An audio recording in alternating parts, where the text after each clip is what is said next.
umuntu uyasukuma kade ehamba wheelchair ahambe bese ehambela ngenyawo zakhe. Le nkonzo lekhaya ayinamona.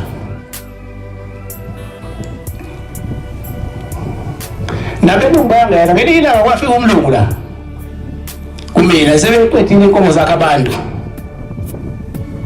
Umlungu leplaza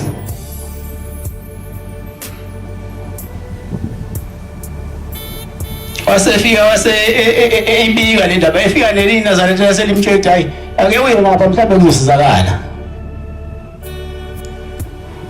Mayefika lo mlungu useyikhuluma indaba ukuthi manje baba ngizokhala inkomo zami bayikhipha ngesibhobo. Seyiphelile inkomo zami ngase ngithi mina kuyena awuseyiphelile okay yenze nje letha amanzi. Kwase waletha-ke lo mlungu amanzi ngase ngiyanosisa amanzi ngase ngimchaza ukuthi la manzi la uyabona leso sibhobo uphuma kuzona iy'nkomo ufike uchele ngawo nje zonke izinto uchela ngawo la manzi. Wasechela-ke lo mlungu amanzi kulesibhobo uphuma kuzona iy'nkomo.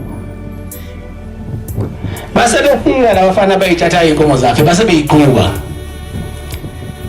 Bathi uma befika kulesibhobo bafikela ubuthongo obunzima balala. Hayi ukulala lo ukuthi uyazela bahonqa. Kwaduma ibhasi. Umuntu wayibona inkomo zakhe wayiphelele seyobheka ukuthi la kade ngithe ngacele khona kunjani. Wathi wafica belela azange asalokho ngihlupheka ukuthi uzobaphunduka lo bese biza bafuyisa bese bathatha.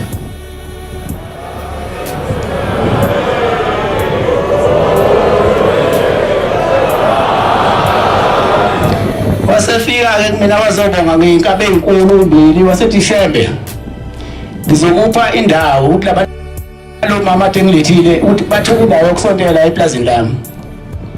Wasesipha indawo yokusondela eplazini lakhe lo mlungu.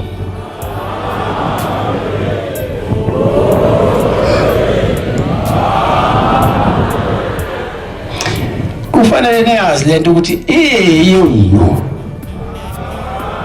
futhi yasetyenzelwa kanzima wenzelwa